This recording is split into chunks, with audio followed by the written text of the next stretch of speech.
You're welcome to Rejoice Media TV. My name is DJ. I call me social media ambassador. Naneno, but who say why you aggressive? What I say? Why aggressive? Say ne questions na ebano. Ubenya abo train also so why they want sabi. Na and then the big question that paso. Ye question na ye kun straight away na neno. You be seeing Madam One. Wahana Madam One. What wouldn't you know? They me bo video be abanwa honi pakro. Awe me bo video be aban. People say we can't hide our love for Honorable Ken. Sure. Did you hear that? Yes. Nanado, did you hear that? People said what? They can't hide their love. Opposition is support eka. Inti ebana sen. Yemi sen nambing. What did you see in this man? I see. What's it in your way? No, and many Madam One baby didn't come on. On so actually now this big question are Bisano 24-hour economy versus digitalization. Namum Yebisa said between John Dramani Mahama, Alan Kojo Chremantin, and the darling boy, Dr. Mahmoud Bawumia, why Anna Ghana for beating me a ginatum, and I beat me a trust. No, who should be trust? Eboko nene Madam One didn't come. I didn't let you know ever since so ako. Na yakwa kudin komo kakra so ewo outside Ghana na yeni ye mame bako edin komo. Mommy, you're welcome to Rejoice Media TV. Thank you. Beba chompo mi ede. Na mi ado bibia ye fine. Ye de mi ase. Se de bia me ka no ye hie bia na Nyankopon ado na ho fa ni de bia increase. It doesn't decrease. Mommy, enyumre die be dikia mo akwababa ye dwumadie so na ye bisa wo say big question there. You be kwa German for adventure. Now, before say be call Abantino. Dr. Mahmoud Bawumia, Alan Kojo Chremantin, and John Dramani Mahama. In short, who should we trust? Okay. Me da sipa say we mami sa akonya ebio. Okay. Menya kwa amini mu baba be kasa. Ba ansa na meka no, me prelude no wonim. Say we are for Ken. Kennedy Agyapong. Okay. Ena wama ene me nam social media kasa. Because now me bibia me ye no was centered on Honorable Ken. Okay. Ono na ne vision na nka me pa de pa mami, de pa mami. Okay. Eninti ena na me ye. Ba wenya no disappointment. We are still licking our wounds no. We are still MPP members. Okay. And enya dia beka say anko ni yie ninti ye party no enhyi debi ye ka no sa enye yie say efiefo okonkura no nche say ye mfa abontini emba na me kasa no na me che say who compare Honorable Kennedy Agyapong ne oma onim sisi a enti ye compare Dr. Mahmoud Bawumia ne oma oye any na adwen a odi ba any programs na oye any 24-hour your friend say economy. What is 24-hour called economy? Working 24-hourly every day. Every day. Wo pon adwuma no bi so abeto aso na ede adwuma ede adwuma and any sense ede adwuma when the comment ni so vague na the whole thing becomes childish. We have to be very serious. As a serious nation, we have to be very serious in whatever we're doing. Honorable or Kennedy or Dr. Mahmoud Bawumia or His Excellency former President John Mahama, they've all been in the scene before. They've all sat in the seat. And though Dr. Bawumia was a vice, still a presidency. Until women they have experienced the presidency before, and they know what goes on. And it's a woman idea bar. We should be able to compare.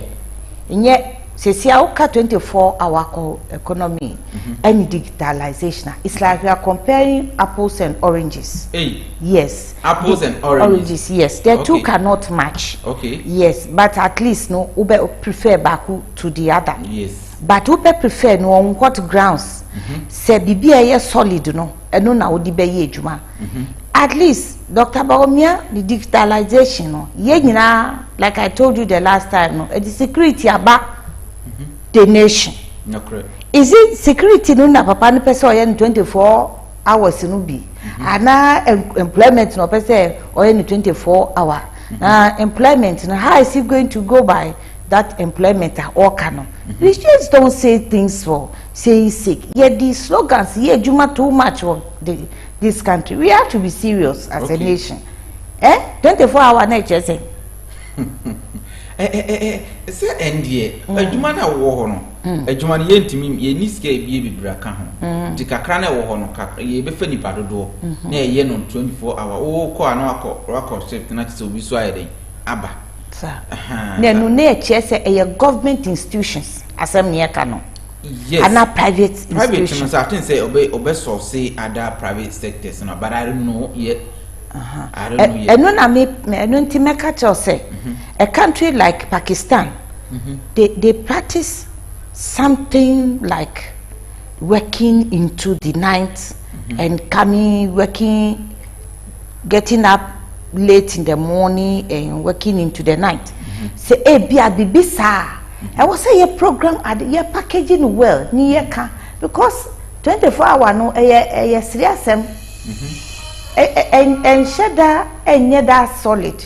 Oh, because we shut down when you open channel. Obeka catch will be private man say money money coffee, why be a jumano money pong, but a buyer now drinks will be a juma 24 hours. And how is he going to go about it? When I was a very fine programmer, why education or back catch and say this is the package, this is what I want to do. Chrono Uka Ghana, you talk about Accra. Yes. Yes, in Ghana it's all about Accra. I had na bustling life for war. What you say? Any Kumasi. Okay. Any some of our Takradi, you know, yes. We share 16 regions, you know. Some of them, the life is not there. No much life is not there, sir. We introduce you, sir, 24 hours.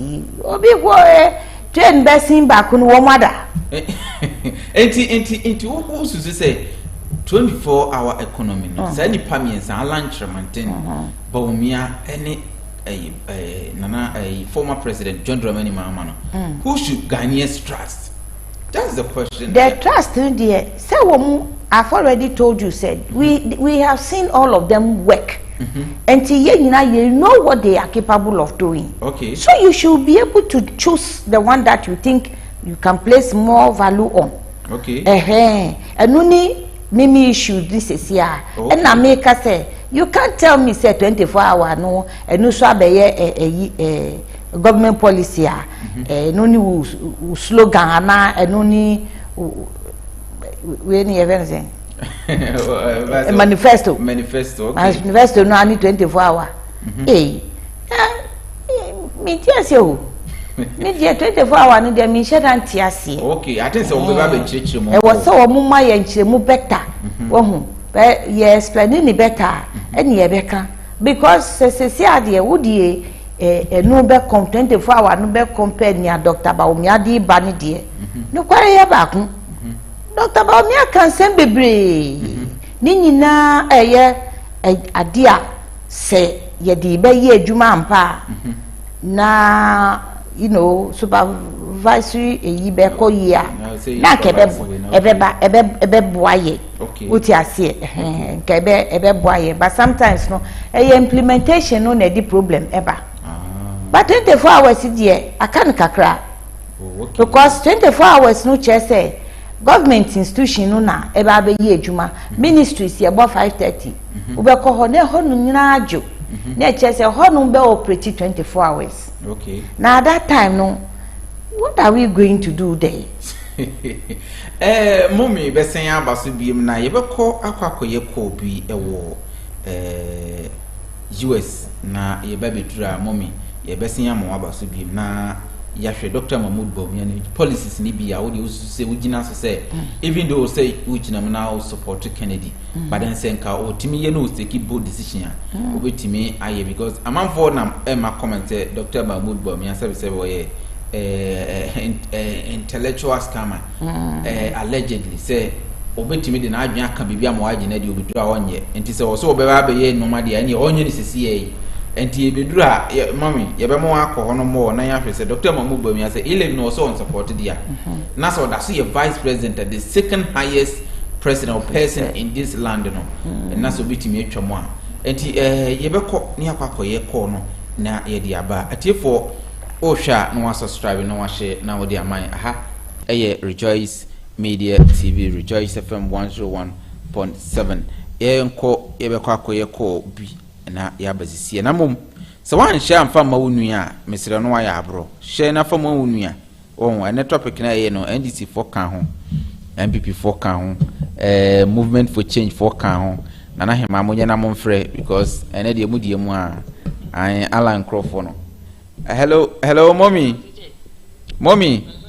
I need you we your question na you beside na you nim say wo hwe program no den ewo baby a wo na seconds. Okay, hello mommy, what do you mean? Yeah, e pa cho mi ton kapa. Okay, and na nwumre ye frɛ wa na nya bɔne ye be mo abodi na edi kan na wakasa wa kyerɛ baby a okasa frɛ sɛ na be ya Ghana for a ehwɛ wo 80 wo no so ombete wo ne na ansa na yakɔ ye question kra so. Yo, DJ me that say numre yo so wa frame aba program yi so. Okay. But the Margaret Asante me kase free Amsterdam. Okay. I see. Mommy, and you question ye bisa and it's a 24-hour economy and digitalization. Yeah. Na and only main topic. Na mum the question na ye bisa and mabunu ni bisa o Ghana na say amanfo bibire na komugidi ehye Kennedy akompro kwa Agyapong mu nanso wantimi anwe ni election akoka alanchre mantin Dr. Mahama Bawumia and former president John Dramani Mahama Esrim Sejata sa nipa mi nsem why na yenji ndi who should we trust to cut the story short no so CID the woman dey me feel say ye dey reshe alanchre mantin mu a ebeboaye. Okay. Mommy, we be ka say edi entia because Dr. Mahama Bawumia there I wasn't called background ko be 11 ada a year fro ha adentia wo say o de anka be kwa land ana John Mahama so called the 24-hour economy eba ye be ye adwuma sa ye nna aba sa ba ifo kura ntimi ntu okurum ha aha enti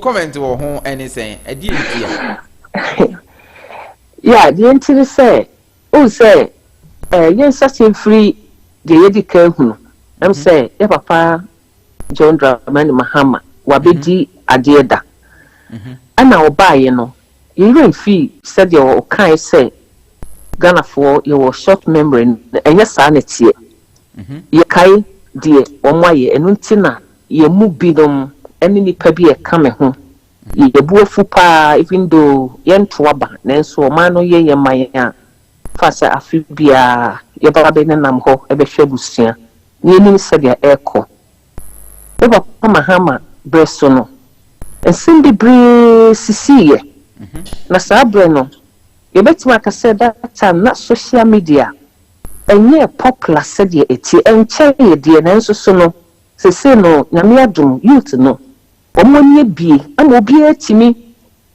ebie if I say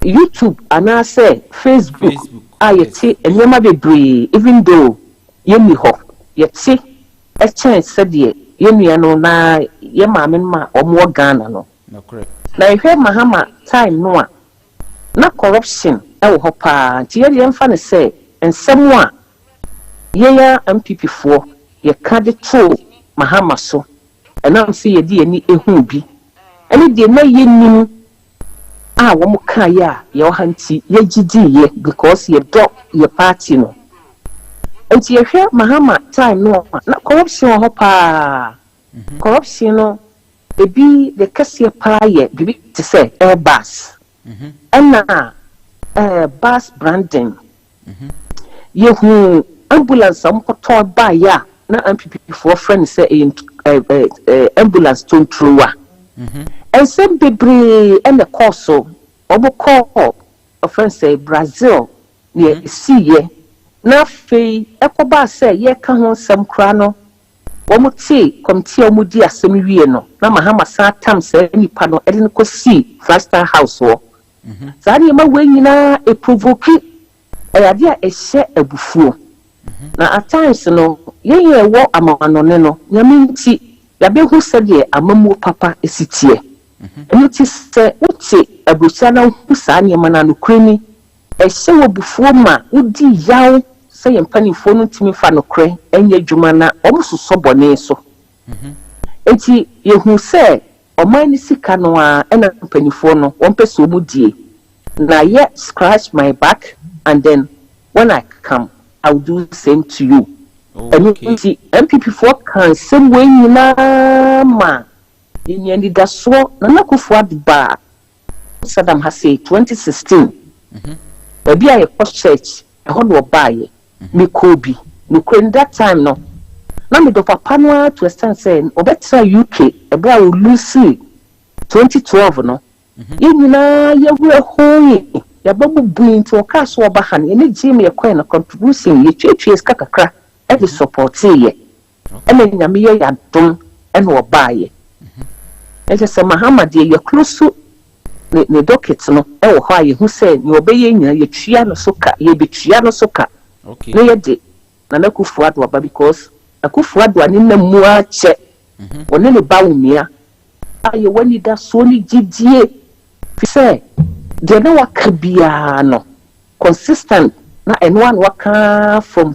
2008 enti that time na your abawa radio e wo UK na me kosopa enye twi kasa ene naspa enti na kufuado o kasa ya mafe UK fo no de na mo ndi abrepa se om de papa yi e be si Ghana kunya so o mba wie no kwani ye nyina ehu ne first 4 years no they were pay ye free SHS obedu ye no first year na no implement sa free SHS in sa SHS no sika wom edisika nanso ni mu no ye ni sa oman no wo Agyapade a e wo se otimiri yesa adwuma no enu free ho a President Kufuor enema oyeye no bibi ti say free maternal care every afei healthcare system no so no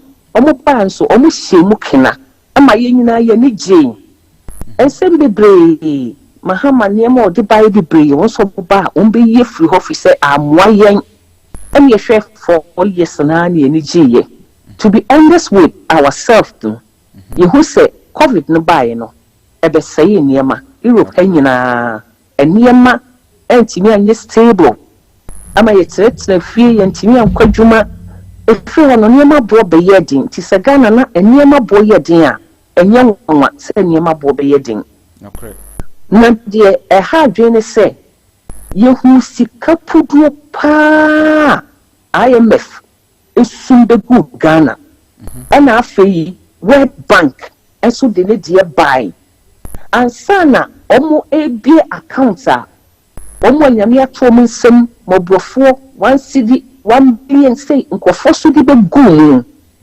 ni nyina no sika GhanaFirst akaye no na exchange sika omo ehwere wo sa COVID no mo okay mo tibi ankanto ankyere obi ase sika kra ye nsa kan up till now minister bi entimi ma abonten e me kan kire sika ye nyaye enie okay ena Ukraine so ababeka ho na de ahadwe ni se enieba bebre wo Ghana kane no na ye de e feel say ye gold ye boxer ye tima ye ho ahwan ye hu ekwan a omo fa so a ye timba no omo ankasa fa kwan bi so ewia se John time no etiti nsem bebre ena afa ye gold no so no nyaminti dia ama ye ni abre na nakufuado abai no Canada Japan ena ebie ye ni because papa no wakasa for so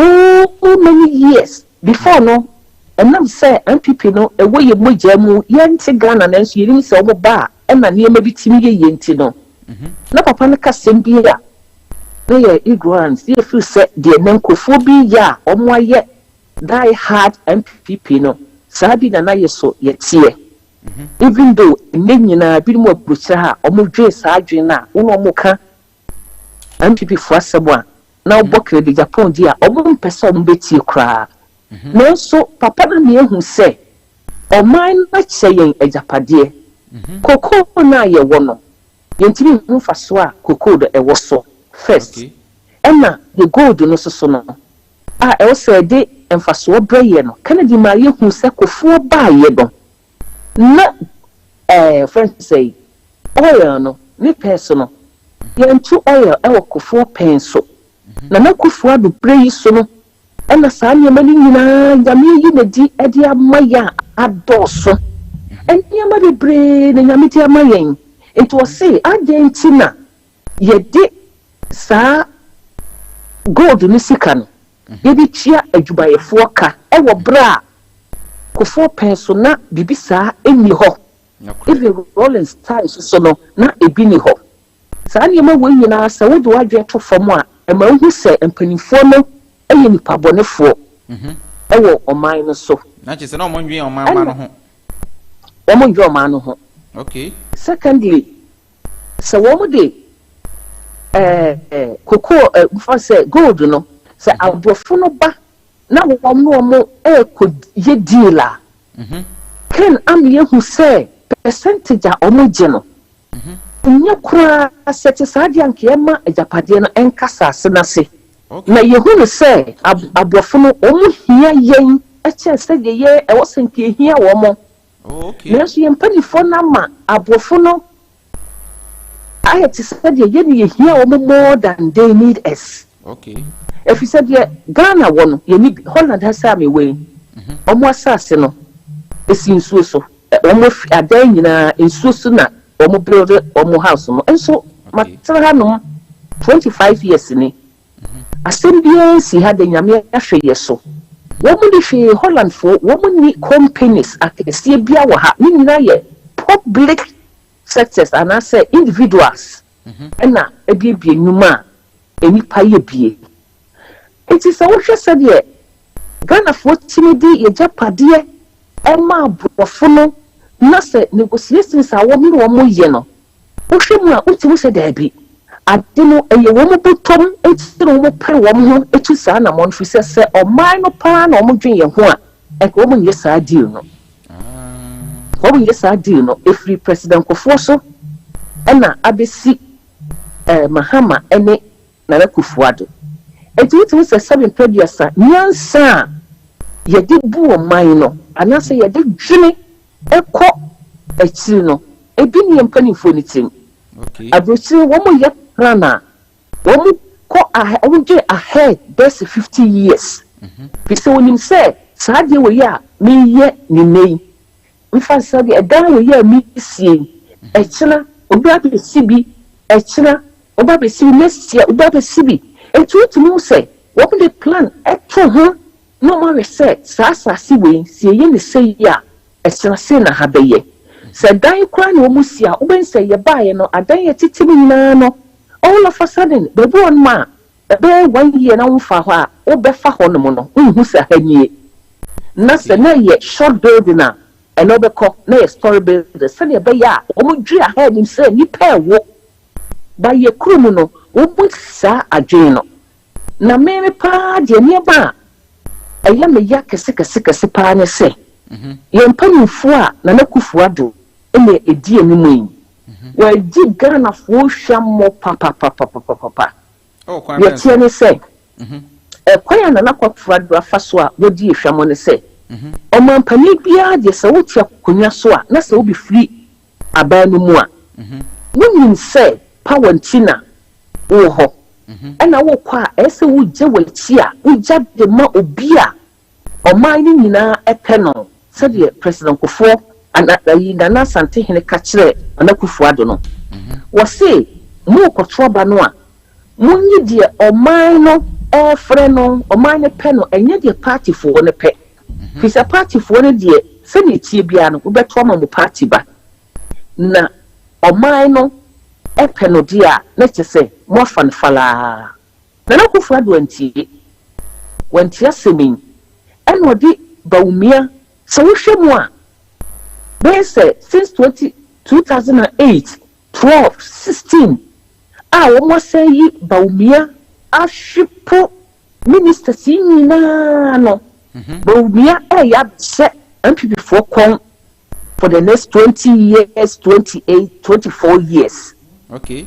I know nkwa ne nimu nyansa ana wɔbɛba no so yɛnyinaa yɛhui information upon information for saying interviews upon interviews nana do ma yɛhu sɛ Bawumia deɛ wɔyɛ expert ɛwɔ economics ho. Yes, ɛno nti ministers bebree babɔnten ɛbɛkae yɛ obɛtumi ayɛ ɛna yɛnyinaa so yɛhu sɛ NDC was so no questions 170 ɛna ɔto ɛde gu papa ni saa ata so nyame fa ne kransie. Yes. ɛnɛ yɛ ayɛ kɛsɛ yi saa questions no Bawumia baako kura ni wa wohwehwɛ no a wohu no na wayi ano.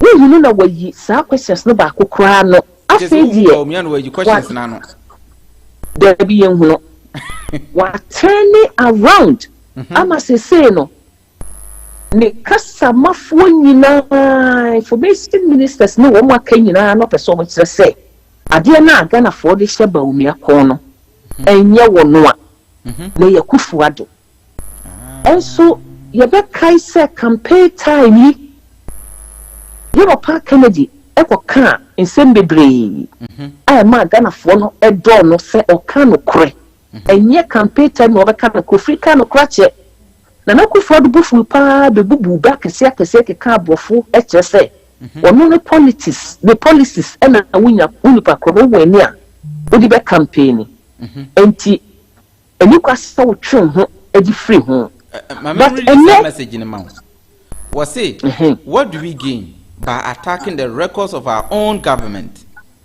When you do that, then you become a party candidate. What are you going to tell the people of Ghana?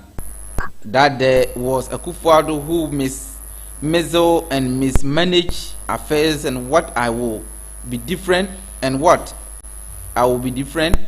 Even though I am MPP, I am still under Osono sign.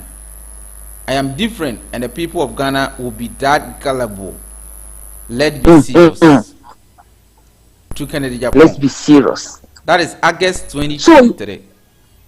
Yes. So we are expecting Nana-Addo to come out. No me condemn, no me kasa English. Before kasi we be efanchira Bawumia. Na me de mi hu ne sasa ade na Bawumia be ye no eye plan. Eye plan na mpanifo no plan ye enti na wo mo amma saa friend saying conference on we ye Bawumia na last week. Enu ti na Akufo-Addo ene oforiata wo mo amma no. Me ko ade madwen e kire me say Boapaye. Okay. Yes, Boapaye. Omo plan. Kennedy kan na what you can ba be press conference. I think say e be oba be say one be press conference Nana-Addo. So Kennedy kan no ni oba be yi anu ntimi say e be Nana-Addo ba be say be yi anu. Yes. O say wa control kwa no say da. O say da because ne dopa wotimi hwe MPP mpanifo nyina na de enti a yepe Mahama efi say yehudie obeyeye na yehudie Nana-Addo eso ne mpanifo yi omoaye corruption no omoayi bebre deals bebre wo hono a including ne wo fase oche gabigaako omoaye wo Ghana hono mo atimu say omo main said ye Samira essay Kennedy ani na busuafo omo amen. Okay. Omo amen pa na Bawumia de ordinary cover up the corruption. Okay. If he say we say omo campaign time no. Gideon Boako asenso boachi any nipa ni bebre ema Ghanafoɔ hu say se Kennedy Agyapong beba pa de ene wo nko opposition. Okay. DJ se sa na tie dia ene na wo se Ghanafoɔ boa MPP foɔ na omoko opposition na adekona opposition edibe brom ye nyina yehu. Okay. Because the nyame pe the oman ne pe no se omompe yehu se Canada Japan and the ba ya enka sa 8 na ompeso break no ye easy e dia ma wo mo na ye ya ne se papa yi mu a wodi aboa party no aboa oman no omuni nyina kufuwa do be president ni nyina agina Canada Japan so papa ya tinisuo ewo public TV so Adom FM say aden na mo pese papa yi oba be president say woman no mo pese papa kufuwa oba be president no mo nim denti a no mo pese oba be president raknedi na nyefra akufuwa do wo ye wudidi papa eh abotre say de no papa no any say otan amanya papa no mentana say bibi boni bi nye no na mo metane say ye toma Bawumia eya kufuado third term and I say what about ni papa ma enti e kire say o follow the steps obe follow the steps pa go mu ye ni nyina ya azan go mu ye ni nyina e ya azan na wo hwe taxes a won die guye so ye nyina ye so ye makakrakra e de bagana ana ye kofo a omo fa ye niema no yenim se de wo mo se increase prices no ne nsem mo ka kire yen eni de yete e wo port ho eniema e koso ni nyina ye kufu adua wo enso Bawumia time no offer Mahama time no omo ma yete nsem bebre a na koso e wo port ho enso akufu adu time ayekese okay na wutie ministers no Bawumia ni spokesperson amitie no enwa no so ene anopai na wokoma sa ewo TV so say omo buy no omo atete taxes bebre so but say tax no say wo bana say tax no fa say 10% na say with the 5% e be ka ho ekoye 15 na wo mu na wankasa wote so 3% a e say what taxes so there be sila no bebi na gina no wo di akosoro na correct enti wo botimi ka taxes a omo ati so na mom wo botimi ka dom dia be ka ho na de dom dia ka ho na de omo timi ka na mo dom ati so no eno na omo ka ye de yehu se Ghana for ebre ye me ba Ghana last year no me se enema mo ye de pa aduane boa ye din na de me ya nka mempesa sankofo mienu wei MPP NDC ebe badon obusa ne se ensem wa Canada Japan ka kire ye no emu bie ndu asa party mienu ombetimi de ye dwuma fi se omunyi ho nyansa bia nka yate omunyi ho nyansa ana se na omusi abolish no boshe papa nsem no se mutimi ko no ho na monkobusa ne se omeboam fi se mama Ghana fo nyina hu se ono de onim nyansa sebe onye presidential material nti mumfa na nyefe wabodam kra ne nsem na okeka no ontumi ye odwe na mum eno nti se Ghana asase na eda ho no a papa no ko hu a osi ediye wei ebeye anka se no Ukraine na yete Ghana na mo be fa bibi te se sheet edi free metie kwa me yem sim se sheet from Ukraine. As they say, Ukraine for woman we are Russia at Washaw Musi. Omo a combia ni krum home. A combia ni sa krum ho. Omo mukono, a combia ni ho. Even though woman near ma, de ba, sa near ma, a supply a real sena say Europe say in Tobia, and then be to say sheets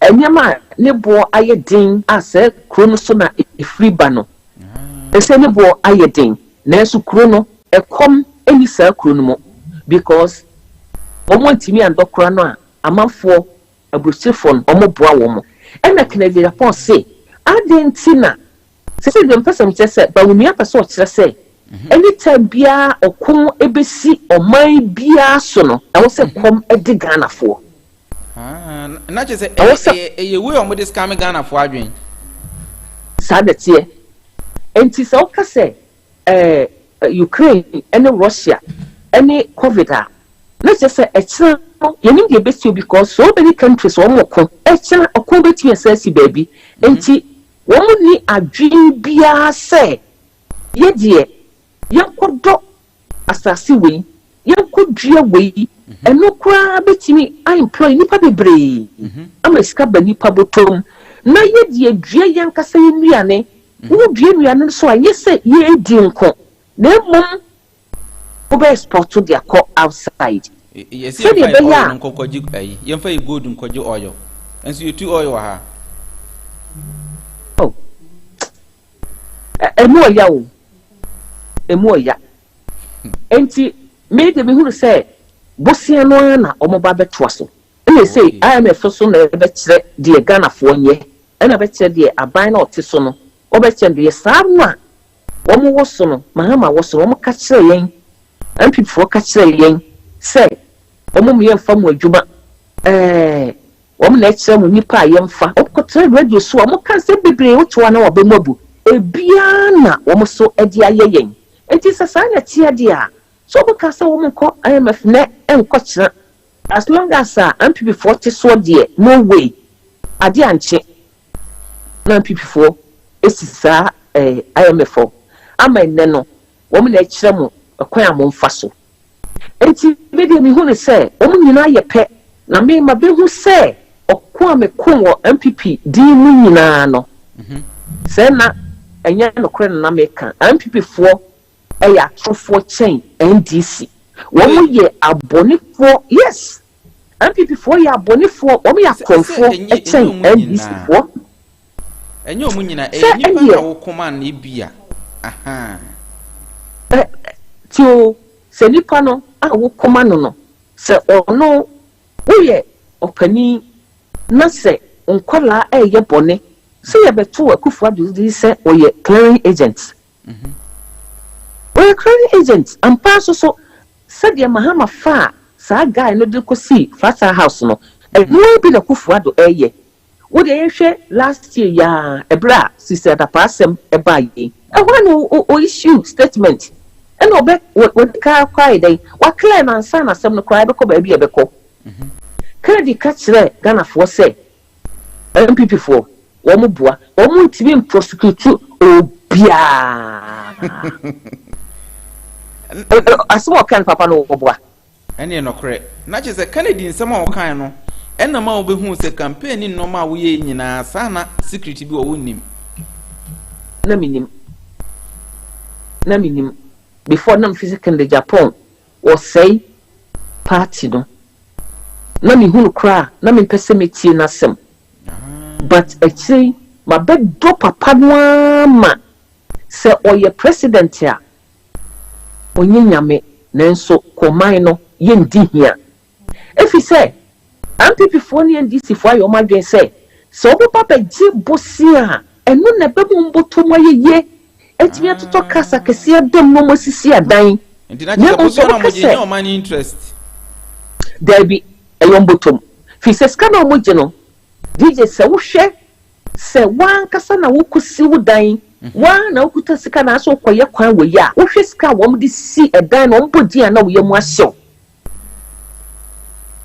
ombodi na yemu ahyew that means say US million sanetie kululu bi oho ena sika bosia mbege no ya na bosia no sika no mo du papa what we say sika ba ko ebedu Ghana e wo senketimi solve problems bebre eso be hwe na omo be free so akono na nipa foforo ba ade krokra me fan say wenum ekwaji hu sika no we ba obesan kwaje sika for the same project okay na wo mo sisi adan ni ejad wo nwuram na nyansa no ni wonti no we ba wose me de me ntoa so enso eyoman no ye nyina ye ka omo abragu ho no ma ese obia etui taxes omo jeje editui ekwaje eyesa ajapade no na mo agya no ho na otimu se President Mahama wo ye enipa wo Asante region papa adia ma me recommend papa no eyesa diwe o ye nipa papa e wa Asante region na na de mo ba yen ade o mo ye na Asante region aye mfa se road kakra roads and buy so road no kra no enye main roads mentamu and ade pa bia ni wa MPP4 aye na Asante memu so ko Accra pa se de o sia build Accra no efe na mum sika wo mo de yesa enema ni nyina nse ya kire ha na se sika no ekuta wo mo a kawa usi wo ma be say yes ko yefe enti be die Mahama anya dia me Madam One ene live show no enti me pese ono so be bisa wasem kakra meni se Madam One hwe program na wona monsem a wakan ye ebia ono so wo bibia wo pese wo be bisa wa answer na ono krompo de the last comment e de abaso enti me Madam One kwan na ono so a share ni thought with you mommy me ba show ma me ba ko e wo line so a o ti u na nisem na wo kan no ni he na wo ni edi disagree na say ni he na wo recommend na anase wo question bi san so bi sana na eja me da se no am me sa konya me ma me chiao na nyame adum mama ema ayeye mu ma me no mama yen akonya se yenye otie ne kasa na aye se maame a wa hwefie wo hu se ne ma enya ade ni nyina te se opatampa ene kasa no wa yi ni nyina to ho ba ko ngikewa bia ni hu ni oka no ene no kwari trodo ba eya na yesi ye be di politicians e kire a wa hwe a na o mamwa committee suicide politicians odi wo mo chia be committee suicide okay if you say o mo be kan fefefe e kire no na ye bibi basa okay na do asem o kan me ya pa wo makoma mu because nkofo dodo ekun wo mu ma na do na gidi a ye nyama no neso na chi se wo su nya gidi ma na do sa papa yenyina yenyaye edodo o hwe ni win na it was landslide terrible. Yes, more than 1 million. Yes, it was all president yenya bi or breaking record in fact what you say enti na such a person be na a disappointment no mu yedu. Oh, okay. Enti ni okano I share his sentiments. All right.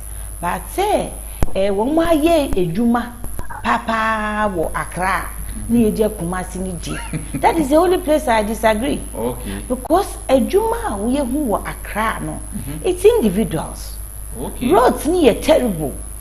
Accra roads fa na ye wo ese omuguso omo ye omuguso ayeye ye hu amani wa Accra mi kwonu sade enye okay yenya a lot of places no but we share strategy a omudi ye roads wo ha no me ma baso if you say baby obehu so ma ye asphalt it's a already existing good road and na omudi asphalt beto so won enti honu chese honu anke ho yede o ho yede da but no the asphalt abe yeso na no aye say first class road instead ko di pe kwa yes national cake na anka ye share anka you should rather go to places wo mu de enye ba I say ntokro me ma me kan ho asem say ntokro no wo mu pese o mbe yes ntokro because there's more work on those roads inti plache say obekwa baby you know ase na addressing kakra okay it's very bad. Mommy me ba cho line so me ma me se baby o no won ti ase madam won baby o no share anya ye so o ma ye Accra because Accra dey na say akwa ti say show working busy na mo ye me ba cho azembe na kafa me mere ya adwen if you say me menti Accra ho Ghana ho menti ho enti de me bai na me di mani be hu ye no se me ko Kumasi dia enanka de me sister yi kan no meka say potholes na omo abetuatua be na Accra me nti wona me ko hu say efe no enu nti na ma me kan ne santi wo kan no na ma hu say se ni nyina no azana bia okay omo kwa jis kan be di thank you mommy enim se aya na motam na dia ehodi na so ebra wo ba be koyi emabunu wo nkola ne bi wo hwe bi mu na atiefo before say yimom be kasakra na mo hwe me dressing ya me mami and also DJ me dress wo no atare free US oh ana me ba cho country near country be ana US na kamanim sa you Holland auto free Holland ya atiefo matara me hwe utimi say Holland atare na me ai me hwe na nti ono na to de buy na o say me bo number so na o de buy no delivery no wa mami ntia 10 crown o de brem enti mommy nyame nhyirawo say oh yes I did na abra be ko mabunu a mo Ghana ala ati ejina mu Kennedy e wo say oni de otna nchen so mo so mo to ati anse so delegates na to aba delegates na o chem mo afi bia na mo na tutia no enti o say de mu nyina support Bawumia asemben e na wo ka kire mabunu because wo de why you say Kennedy anwe ne de say Bawumia be ba de lalai asemben na ka kire mabunu ye ka kire mabunu say ensu na wo mo asoa ene nsa na wo mo asoa no wo mo hwie ni nyina ntu wo mo kofa de wo mo ensu ada okay na ye hwie elunti Alan ye nipa bi a watena mamuonu mu a ko for time ene ye hu Alan adwuma okay ene ne pa otimi ye ana ye fese de Alan esitie no a me na me hu se oyo obi a nani so ohye ya ne pesenka oye se kakra nanso eno no enye no ene edibu man na correct se nyansa wo ho na so wotie ne policies na odi atu kwa mu no a ebeboa yen na correct emabu no afutu a me de be ma emabu no se de me frɛ me nuanu mu a omye delegate a me tu omofo ya na eye me ya fi se party no suban no aditi emabu no mu dodo mo de mo ye youth afekra na mo bai no enchai afe na mamuo no mo ti ase na se mo hu se de sitie na ense omo hu ne se ohia no ye de ekura ehia ye nti no enyo eni kwasa wo tena so na aka se wo fie ni benti de bia sa na wo se eye efi se wo yin ne ba wo ko school a wo wia e wo se wo nya adwuma na wo ye ena abato no me ka kire ye mabunu no se enye abato ne se oye wo party nti na wo koto ama no na emom asam na wo ka no enu ti na ye to aba me mete Holland ha say me ne me ba ena tie me ba girl when you 21 years you koto aba 2 months ago edana ka me video e dia ba me ya afi ye kodu o me hwe na ade no half na mbadze mama na wa mosuo nti inside han video so wo koto aba eno unhu obi a wo kwamu me hu obi a wo kwamu kodu onipa a omote omo ye 3 omote table ho na nipa be 6 obi akwafa ho enti wa oje yes enti forms na afi no me ba no etike de opeso enti e be kona busa ne se ya tena se aka se me se me koto ama we na wo so kwa na obeto ama no and was say nipa obeto ama enti se ni view ni different me busa de enti opeso o se mama un se youth ni we school a na edan hu aye din ama yen nya dan enti me ntri ntra won chen enkosi awieye e say who register be take be 15 minutes 15 years and son when you dying but papa we policies no was say so ba ade a obeye e dia aboaye ne say e was citizens no enya dying and sana omo a efru omo akuro so a okwasi so obedi eduro e say ye hwe oman no eyedie and sana ya dwene ahoho ho enti obema omo ha especially youth now omo wie school no obebo modern say obenya dan sede omo akoma epe enu nti no otroma no okacha bia pe enam de me side me de ton chain na se ne me ntoma me ba ne candidate no na onunya sane ye to aba enti dia odike atu agu kwan mu no ena wo hwe se ebebo me obia wo de wo hwehwe afri aban no ho enti bia na wo pese we ba oso besisi adan we ba osi benefit we ye twitwa mu no me ba meye ni yie me san ade saade no aba na we so aka kiro se bia area we sei asi adan no aya dada enti ye bebubu ye bubu so a aha ye bubu dan a ye ma obi a 6,000 ni aka cho say ye yi we free saa edan we sem ni ama odan foforo na wo mo asan ma uska na sana to free dan mu no eno kwa de se bia wo one room a just say when you 2 rooms asan watu because ho no wo mu need choice ese ye saa de na wo pen edemount enti ye hwe saa candidates we nyina nsam a omoka na ma hu se we de omo ya ahoho ebeboa yen ebema ahoho ye betima tira kroma che ahoho ebi a wukọ pension wukọ wukro mu a aba we say wukọ pension na wukọ Ghana ye betima atua wuka e wo bra wo wukro mu saa ne ma ni nyina nti ene ye to aba enye se wo party no no na ye de 1 million 3 million 4 million ye de abese wo nsam after 4 years no mo saba na de wutia na wutia me ba Ghana na me kromfo bi a adi channel tete man fiasa o se t-shirt to wasa na nsa sunsunra no sa so nyina Delegates be sure say ah nyansa be pa na wo mu tirimu a wo mu de ko akoyi obi a wo medi o man ni ento aba enfam enti me de me hu ne say youth ni de so mo amfa wo mo brabo wo mo change wo mo mindset na wo mo anto aba pa hu say se we asama okano ebe bua me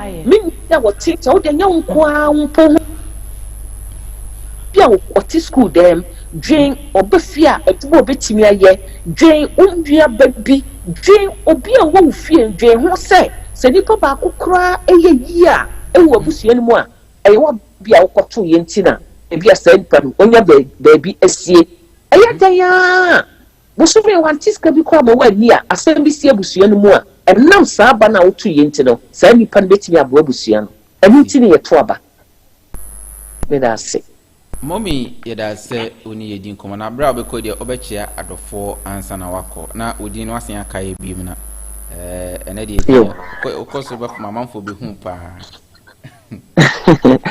we mami Margaret Asante mi free Asante asamman me wo Holland Amsterdam ena me wo ena me no kasa me chia Ghana man nyina omo do oman no me chia wo mo ena fe bi chia we are for Ken TV Solid TV for ena Strong Voice Network the brighter ena fe DJ wa wo kase me chia abefo ni nyina wo mo mu se wo de akomapa onju oman no enya otan bi na obi wo edifa Dr. Bawumia ho anasese na emom ye probani ye enti se ye probani ye dia ene ye nkamom na ye papa Kennedy media still am who say woye ono obeye ye president onya ma ye no mo obi enyi na dwen anase na koba emfiri ne so mo nkoto aba no emfama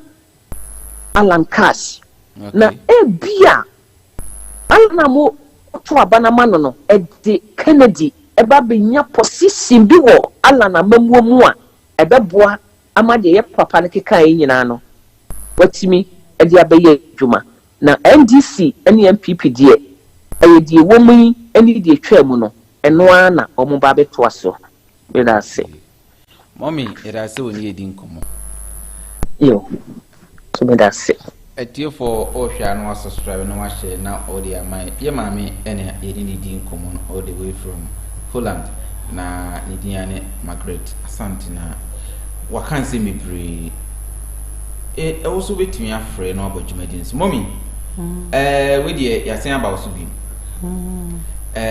etie for etio na omo hwe enti ye bebisa se asem ya mami kan wadi kinya kasa woni ne ya adwen na ode o se ebe ko godie enkokona is it to say MPP for the say mo ache 4 ya onkrofo o se ebe ko godie enkokona kan di ama policy sa nienti a me compare Dr. Bawumia nioma oso oba beye eni nia 24 hours isu stand for okay eno ntina make say o hwe tu na doc die no we ni at least otumi hu so say wa ya dia benefit ye. Okay. Yes. And it's a idea ni okan obetimi aya. But how do you know? How do you know say ni okan obeye? What you say? And na I very very very dicey. And she said my sister na ka say edu baby na je aka abofo mienu ana say munsafo mienu aka ja omu bia na akokope be foforo because see ano ye hwe no say sister na feel say honorable Alankash ba onu betumi ama honorable Ken position no wa ye djuma na che say honorable Ken bejai MPP. What I see? Say obeja MPP a then one jai MPP ntam na yandi nechi anko independent. Okay. What share a so so who say a deni nyina so dicey.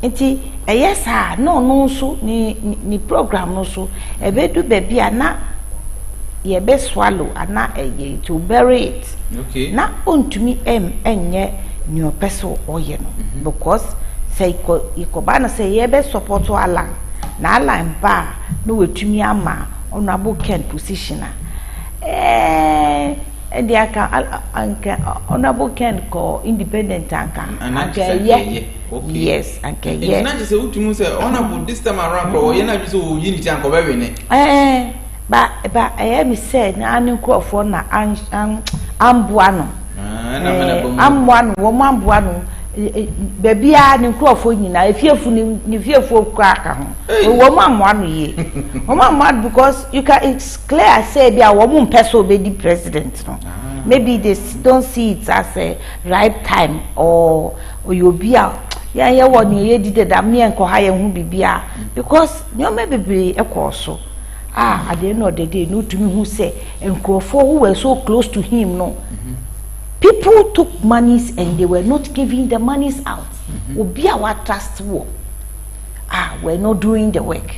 And yes, my Jumani yeding.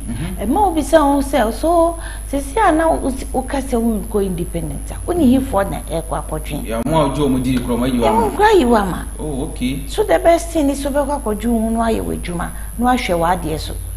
What's your say? Because the BS here was here I am call for a ben they should support us. What I say, they should support us, yeah, so you bet me build the confidence near the I'm moving on. But without that, no, anything. And to me, I'll leave it hanging. Maka say, we are grateful for all that Dr. Bawumia came to do. I see. What former president came to do, we have seen it also. Some build schools and all that. Yeah, yes. E-blocks. Yes, the e-block schools no. At the markets and so yeah, go to Kraba markets na there or no so yeah. But why does he want to come back? Because he has seen say Dr. Mahmoud Bawumia to handle economic aspect here because you shouldn't know that for the bra or banadia. Ghana a collaborate with Siso or Tien and Nando. Ebekacho say. He made it point clear that economics, he's so good at that aspect. But when it comes to SHS, free SHS, that's his vision. Say, I could be a bit to school. Oh, my Ghana. So what I say, and Oba and so yeah. And he implemented yes, it well. He also said that he's going to give ambulance to every constituency. He did. And indeed, he has done it. And in another side, there, and can he me as a person. Me make us a along the way, me benefited from the scholarship or the bar universities no.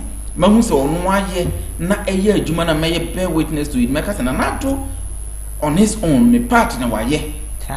But baby amanfo be dwa na kakra ne say oko true ni support against Kennedy Agyapong who fought wholeheartedly for him.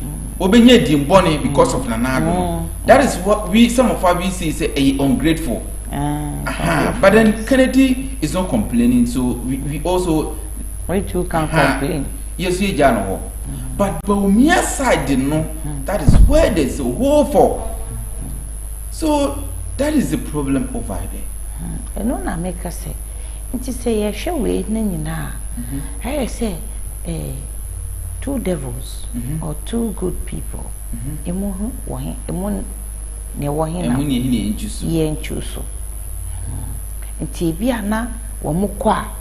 People, MPP people will vote for Alan. As for that, you should be rest assured. Is it some MPP of them? People, some yes, of them. some yes, the peeved ones, those who are hurt, no, okay, who have not recovered, no, they will vote for Alan Chematin. As really? for that, yes, they will vote for Alan Chematin, but some too will vote for Dr. Bawumia. Is it so because maybe, of Dr. Bawumia or for the love of the party? Right now, some will close their eyes and say they don't want the party to go to opposition. So for that matter, they will vote for the party to stay. And it will happen, say, some will go to Dr. Bawumia, some too will go to Honorable Alan. And then some too will go to NDC. MPP members, no? Yes, we have MPP people who have, I can't even mention names, who have gone to NDC. Really? Yes, some have gone to NDC. Because Kennedy didn't come? Yes. They said no. If Ken didn't win, what are we wasting our time for? Because already we've been branded opposition. We have been in opposition whilst we were in government. And God being so good, Honorable Ken surfaced. And we decided to follow him. Unfortunately, he couldn't make it. So where are we going? 3 times opposition, dear. Better go and join the opposition and know that you are with the opposition. You understand? They have agreed. They know that NDC knows that they are in opposition. So if you join them, you know you are in opposition. But to be with the government in power and still be in opposition, dear, it's difficult. All right. So some will vote for them. I see. And they might end up sitting at the table with Alan to discuss, probably on a runoff. Then they might merge for MPP to sail through. All right, we have another caller on the show. Hello, good evening. Hello. Hello, good evening. Oh, when to me and Jinaso, when to me and Jinaso. A team for all shall not subscribe no much. Nowadays, am I? Yes. Oh, shall not share now, am I? Yes. I think there was another call on the line, that's why we couldn't hear him. Let's check if we can get him. So that means they are more like as a omunya recover any day omunyina be mo say omukoto ma NDC just because Canada Agyapong didn't come. Hello, good evening. Hello. Your name and where you calling us from? Hello. Udini baby akasa free. I'm Augustine. Okay. Mr. Augustine, me bacho udini baby akasa free. US. Okay. I see. Me bacho anyimre ye program aye ya tunu di say GhanaFirst movement show. Na topic e dey dwan say 24-hour economy versus digitalization. Now the big question today is Alan Chematin, John Dramani Mahama, and Dr. Mahmoud Bawumia. Why? And also to say Ghana for meet me agina this or Babe Drum meet me Manamai. Me pacho nipa mi ansani nyina said ye kano say your papa John Dramani Mahama or no your vice president no be president no ye hu de wo ye wa ye bi ese nyansa eni ba ku 43 ana ya se be ma be ye bi wa me ni nyina yentimi nka se wa anye bi wo ye bi the same thing vice president Mahama Bawumia almost on e kufu Dubai na anye bi ya de beka say free education omo de one policy free education almost wa be ye yes and also kama no more digitalization ne dia ye o man panyi kufu na ye na fofi atuata party ni ko position and Ghana card ni nyina ti no na ye anumonyam fodwo ala nkwadwo Chematin ka hu bi na o man panyi kufu mo de sa hyehyɛ papa ni nyina ye de eto ho ana ono no de ye sika sem economy wa fairly totally ana oba ne friend esla wusu no de sa nyansa po kakra na to ni trim say Digita wo se oba be na de to ni trim oye esla wusu na de sa Digita asem no etu ni trim na aha wo de aye ne policy na Digita ba ni sika asem ne de economy na de wadwane afiri hu kura won ka ho asem dabi enti na je say ya kasa aha ana Digita mi wa so no en onyam fala kwadwo chemate ni o mampanyi kufuo m na de saa de ne bai that was 2007 8 mono and ye co-position enti omo de and free education omo be yebi omo so be yebi said de Mahama ne atames enti na je say ya ka ya nipa miensa no ya ka Ghana for bema ya nyina ya adwen ko ne akoma kura yemfa ye papa onimonyamfo Joala nkwadwo tremate mra na papa na ewo GTP no no me feel say ebeboa oman Ghana because aha ye we obi asori a ye factory adwuma na ye nyina ye factory no so ama ana adwuma ama 24-hour economy no intimi ma ni ngiye adwuma wo ha na 24-hour economy no be de etimi ba nti isi nya akade ni bibi ansa na 24 hours na etimi aba okay nti yemfa Joala nkwadwo chematemra na etimi aboa ye ama Ghana obia so enya adwuma ye ma dream ma no patro we need your betcha for na ye do aka GhanaFirst movement send be program na wo so one side me aka bi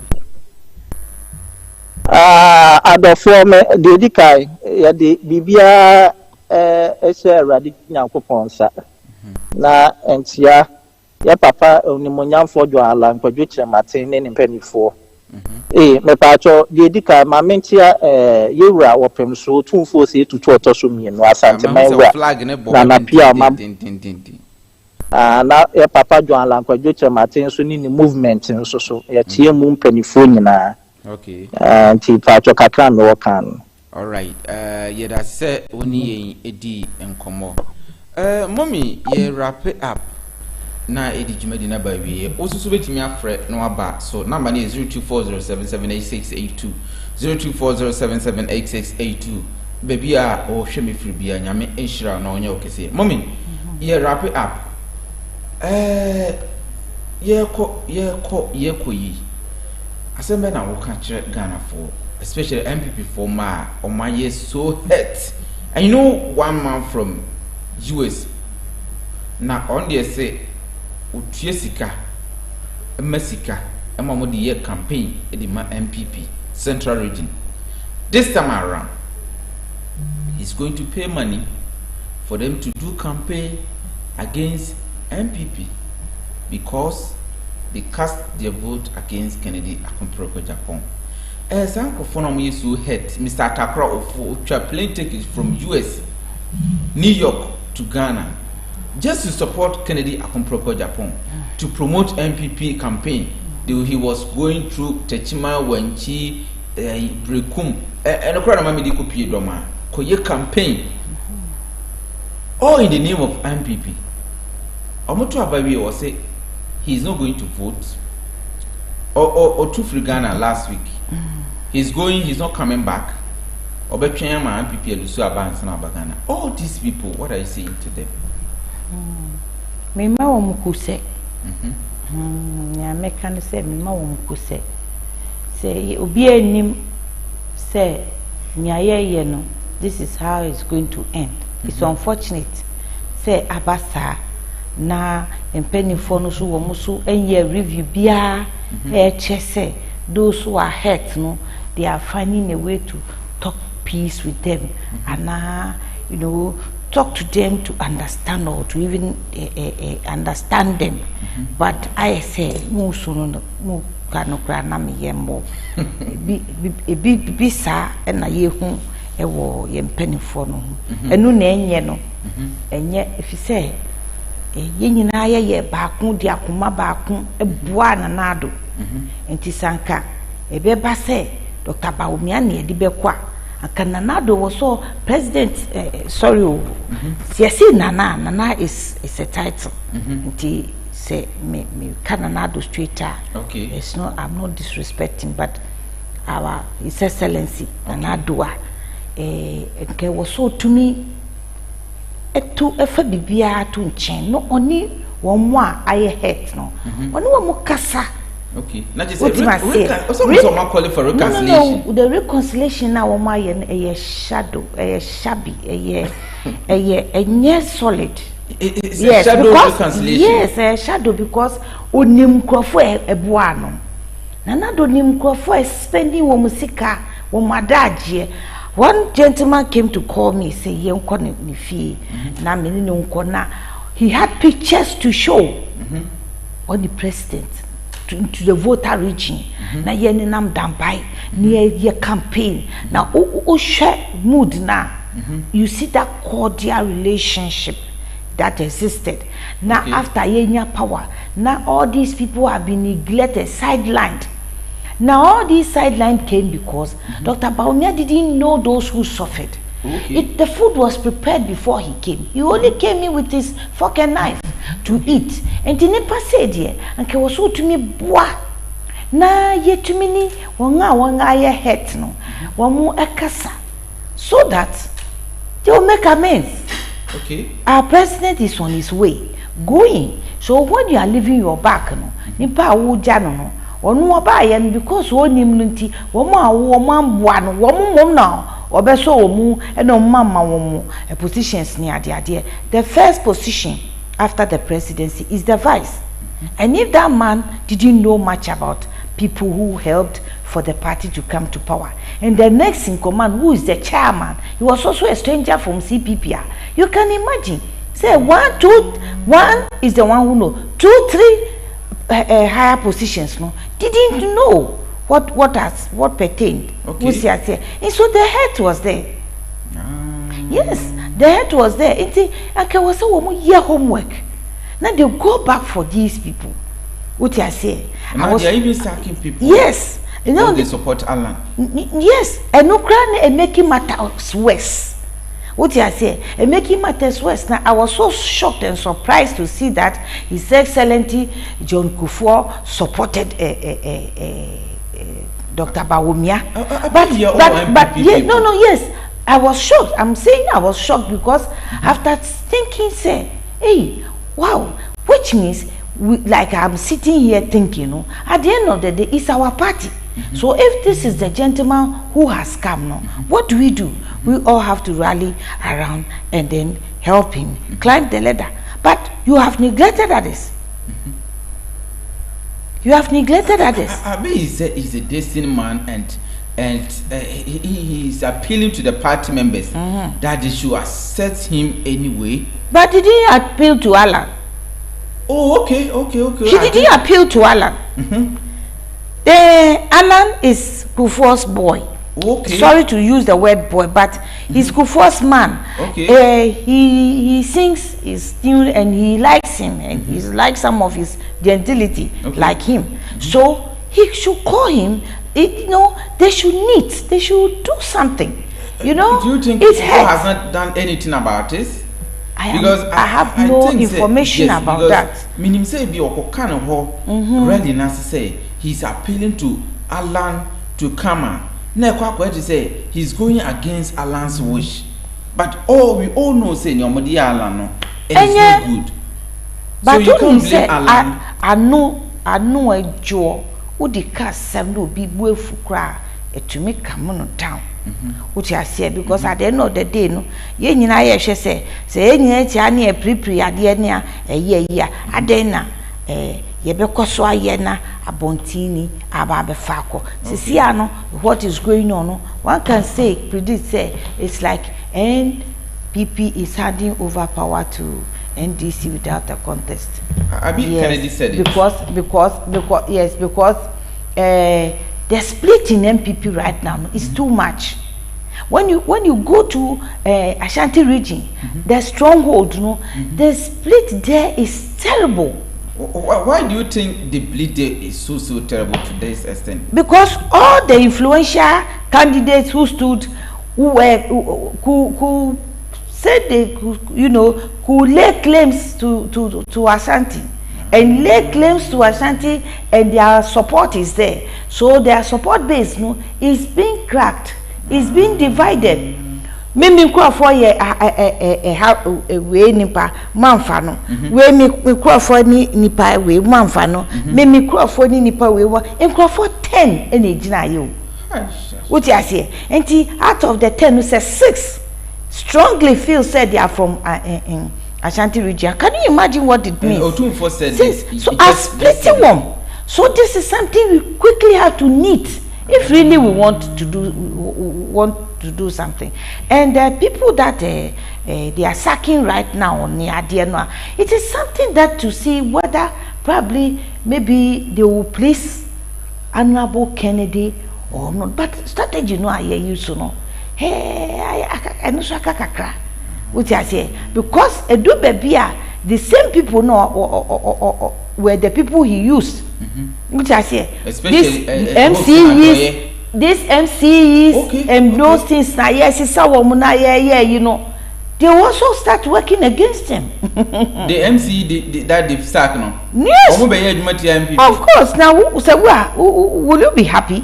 No. Now I down for ni Honorable Ken. But President Ashwon said the seat is secured. Enunti wakojina Dr. Bawumia. Okay. So you send them.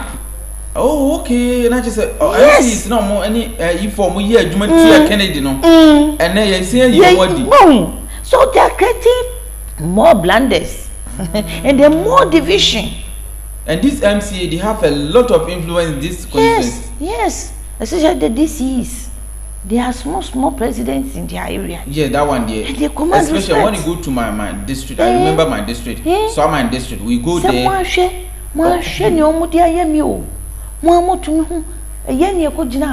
So in second boami, but me fi keneche and I'm what I say. So I don't know why. I don't know who advised the president to do this. What he must say. Yes, after all, 10 months I cannot never say MPC no I let you mono and a deal list I say we intimidating your juma. We intimidating your juma. One casano Daniel Bake, I'm a tree bano, no. They too, their own is waiting for them. Okay. Some of them have bought their seats and they think they have secured their seats, but they are going to meet the people. That is where they will see. Say, I thought, I bought the delegates, but I couldn't buy the masses. Oh, which I say, ain't a hono cry a problem can see my MPP, and they are going to lose. Some of them are going to lose. Though they've got their seats, they are going to lose because when they come to the masses, you can't bribe all of them. Yes. That is where the problem will come. And that is why, look at what has happened in Amasama, like this.